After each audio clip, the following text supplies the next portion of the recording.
সময় এবং পরিস্থিতি কিভাবে পাল্টে যায় তারই একটা ছোট্ট উপস্থাপনা আজকে আপনাদের সামনে তুলে ধরছি।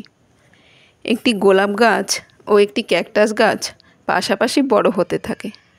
কিছুদিন পর গোলাপ গাছটিতে সুন্দর সুন্দর ফুল হলো। ফুলের কারণে গোলাপ গাছটিকে দেখতে অনেক ভালো লাগতে থাকে। এই জন্য ধীরে ধীরে গোলাপ গাছটির মধ্যে সুন্দর চেহারার প্রতি অহংকার হতে শুরু করে। তার একমাত্র হতাশা ছিল যে সে কুৎসিত ক্যাকটাস গাছের পাশে বেড়ে উঠেছে। তাই প্রতিদিন গোলাপ গাছটি ক্যাকটাস গাছকে তার চেহারা নিয়ে অপমান করত, কিন্তু ক্যাকটাস গাছটি চুপ করে সব শুনত।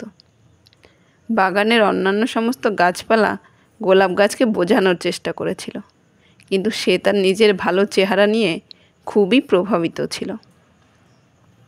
কিছুদিন পর গ্রীষ্মকাল এলো। চারিদিকের জল গরমে ধীরে ধীরে শুকিয়ে যেতে লাগলো। জল না পাওয়ার কারণে গোলাপ গাছটি নিস্তেজ হয়ে পড়ছে, আর ক্যাকটাস গাছটি ঠাই একই রকমভাবে দাঁড়িয়ে আছে। এটা দেখে গোলাপ গাছটির খুবই লজ্জাবোধ হলো এবং জল না পেয়ে কিছুদিন পর মারা গেল।